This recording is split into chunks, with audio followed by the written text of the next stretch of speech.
Hello and welcome everybody, this is your Slivak, and it's time for more Let's Play Alice Madness Returns. In the last episode, we made it up to this point in the Hatter's Lair where we fought a menacing ruin. In this episode, we're going to make a decision on which way to go. Well, sort of. I'm actually post-commentating this right now because I screwed up with my audio. I didn't record my voice. Instead, I just recorded the game, so you didn't hear me talk. So it's either I put this up as a commentary-less video, and as well as the next episode, and you guys just deal with that, or I post commentate and have time to try to find something to talk about for the next 16 minutes. So yeah, it's a really tough decision, isn't it? Because I know you guys want to listen to my lovely singing voice. I'm not even gonna bother trying to fix that joke. But yeah, the big problem is coming up with something to talk about. I think I have something to talk about, and I figure, at least for this episode, what we can talk about, since the end of E3 has been about 2 weeks now. I figured I want to talk about like the exclusives for the console generations, and kind of a little argument me and my friends had a couple months ago, about a month ago actually, regarding the current console generations, and more importantly regarding Nintendo, because I am a bit of a Nintendo fanboy despite their YouTube policies being full of crap. But that doesn't mean first of all, that doesn't mean I'm not going to buy their games. I'm just not going to let's play them on my channel because there's no point to anymore. And just to let you guys know, the videos I've already done are still up, so you guys can still watch those. It's not going to make any difference. Just the worst part of my two most popular videos, which are from Ocarina of Time, I can't monetize because. So yeah, not like I'd be making much off these videos anyway.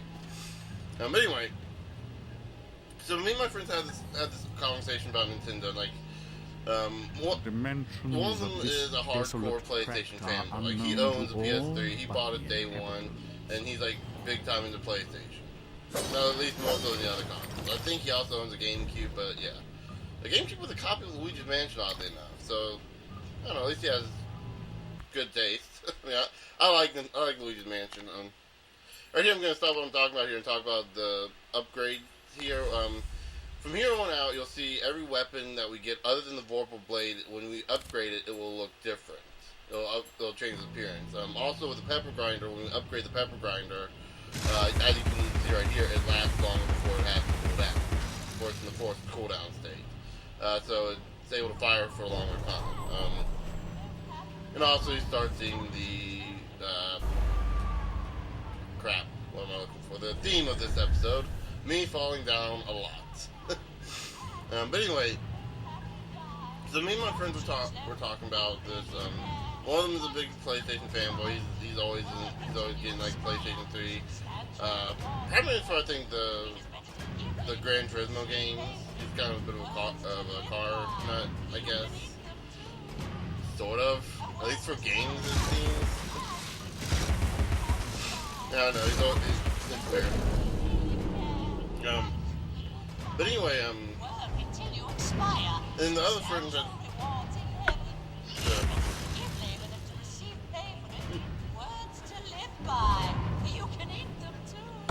So anyway, crap. Damn it, Abby! Maybe this is my train of thought. Okay, no. Okay, so my other friend, he grew up with Nintendo like I did, but he's a bit more... In Australia, perhaps. We might okay, so I'm not sure how he can think this way, but I guess I kind of get it.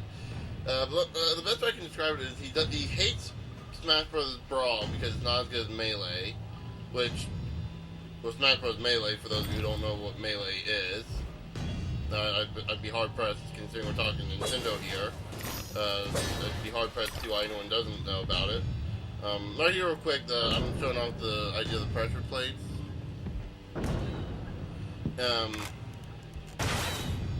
Like you got for most of the pressure plates from here on out, you gotta keep constant pressure on them. That's what the bunny rabbit does. It acts like kind of a weight. But anyway, so he loves Super Smash Brothers like crazy, and he hates Smash Brothers Brawl. Primarily because it's not as good as Melee. Now the biggest problem I think with Brawl is that it runs a little slower than Melee. Like they slowed the gameplay down a bit, which I'm fine with. Other than that, the rest of the game is fine. I don't get why. I can get why people would say like Melee is better, but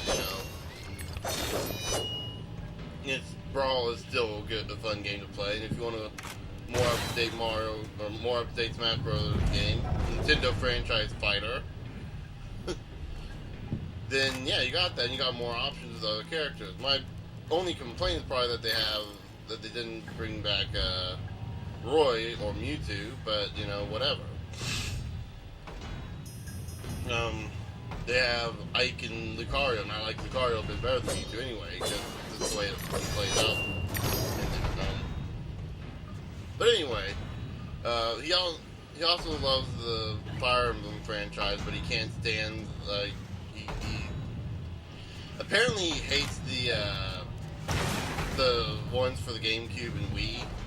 He talks about like they're kind of how bad they are, and I started asking him why. He actually started talking about like he's really interested in the game. It's weird. Like he's very he got really into the story and stuff, and like it's kind of like, and I think like the ones for the GameCube, like there's 4 different stories, and like they try to tie them in and stuff. And you know, later on after we had this conversation, I had a talk with him, and I kind of had to explain. Here's me being nice at everything I caught to the target. But anyway, I kind of had to talk to him. You know, like not every game is going to be the strongest, but it doesn't mean it's bad. So anyway, so going back to what we're talking about, the exclusives of the console generation, not the exclusives, what my friends talked about. Like, so we got the hardcore PlayStation fan, we got the somewhat former Nintendo fanboy, which. Okay, so they both say that Nintendo should stop making major consoles, stick to portable consoles, or just stick to making games. Well, my first thought was, you know, what does the PlayStation fanboy know? He never owned the Wii, so he never had any of the games before. He had a GameCube, but I don't know if he had an N64 or not. I think he might have. I'm not sure. Actually, no, I don't think. No, he didn't. He didn't have an N64 because he never played Ocarina of Time. I remember having this conversation with him because it's like a sin not to have played Ocarina of Time, isn't it? I also don't think he played Final Fantasy VII, which is weird. But anyway, so he's like, oh, you know, Nintendo should just make consoles. They shouldn't make consoles anymore. They should just make games. Okay, that's all fair point and everything, but the main problem with that is whenever Nintendo makes a game, they sell their consoles. I mean, they make money off their consoles from the game. And if you want any proof for that, going back to the Nintendo fanboy friend, the Fire Emblem Smash Bros. Guy that I was talking about, the other friend. I kid you not when I say that. I'm not at all being, you know, exaggerating here. He bought a Wii pretty much within the first month of release. Like I bought a Wii pretty much day 1, actually day 2. I had to buy it off of eBay for $300. Worth the money, mind. And he sold it because they weren't making any games. Well, no games. The Mario Galaxy that saved me. So he sold it within like a couple of months. Okay. Smash Bros. Comes out. He buys a console for Smash Bros. A few months later, he sells the console because there's no game for it. The new Zelda game comes out. He buys the console again for the Zelda game. He likes the Zelda game. I didn't know that. Well, Fire Emblem came out. And he bought it for Fire Emblem. And then sold it, again. A few months later sold it because there were no games for it. And then Twilight Princess comes out. He bought a new console for the Twilight Princess. I'm beginning to see a pattern here. Nintendo knows how to sell consoles to people who already bought the consoles 4 times. I'm just saying, Nintendo doesn't...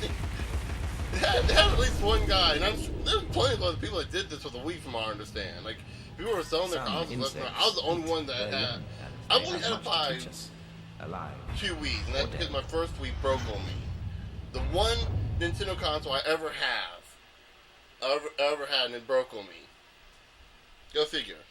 The one Nintendo console I ever had break on me. That's what I meant to say.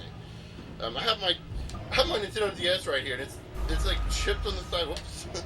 I did not realize I still had what is the one? There you go. I still had the stone. It's in sleep mode. It's chipped on the side. The shoulder buttons don't. The only problem is the shoulder buttons don't work properly. Let me see how this. Come on, there you go. Yeah, the shoulder button. No, the L button works right now. The R button is not going to work. This is an original DS fat. This is like the old DS. It's like there's a lot of damage to this. I got angry one day and accidentally hit it and chipped the side of where the top part is, where the top screen is. Chipped the side right here. And so yeah, so like you can see like the whole thing is mostly hollow, but still it's crazy. It still works after all the damage it's gone through. My GameCube still works after all the hell I put it through. And like I said, like the Wii, my Wii was the only console that ever broke on me, and I got another one. It's working just fine. Yeah, out of I've owned every Nintendo system. That's why didn't my family did, like Nintendo, Super Nintendo, 64, GameCube, Wii, owned those. Everything up to the DS, we had at least a Game Boy Advance, and DS. All those still work except for my old Nintendo and Wii. My first Wii. So yeah. Anyone knows how to make good consoles, it's them. What happened with Xbox? The first line of Xbox 360s had a 1 in 3 failure rate. Yeah, that's kind of unacceptable with consoles, isn't it? At least that's what I've been told. The only console worse than the 360 when launch was the Atari Jaguar. That's it. Well, that thing from what I understand was okay until you try to put the CD the CD attachment on it, and the CD attachment failed miserably. After 10, they're unconscious. Anyway, going back to this whole thing, they talk about like Nintendo just needing to step out of the console. Well, I'm gonna start getting into like the whole deal with the exclusives, and this may bleed over into the next episode. Looking at it, looks like I don't have a whole lot of time left. Yeah, that guy was will be rewarded with pain. I told you to cease and desist, but my warning goes unheeded. So without regret, you're about to crap, feel like a lobster is dusting to the I boiling. I got distracted by the March hair there. Are those both supposed to be like ribbons in his hair? Like bows? That's actually kind of clever. I just now noticed that. But anyway, so we talked about why Nintendo shouldn't be a console anymore because they stole the Wii, because the Wii did so poorly. Yeah, considering that the Wii won this console generation, I don't think there's any argument if anyone should get out of the console business, it's Sony. I mean, I think they did the worst in this with this generation, which isn't bad. I mean, they still did better. They still did enough to survive. I'm just saying, if Nintendo should just step out of the console business and start just making games, then Microsoft and Sony should too. Because if you look at what the Wii sold, holy crap, it practically printed money for Nintendo. There were more than enough people that said, "Shut up and take my money." They were literally being thrown money like as if they were strippers. In some cases, people bought Wii's multiple times, like in the case of my friend. So yeah, like there's no arguing over who won that generation. But here's another reason. Here's another reason why Nintendo will never go out of business and just start making just games. And that's their brand their exclusives. Yeah, that's their exclusives. I totally screwed up how I phrased that. But it's their exclusives. They will never, ever. And I'm running out of time here, so in the next episode we'll finish up this conversation and we'll continue on to the Matters Lair. Get to the next part, and so yeah.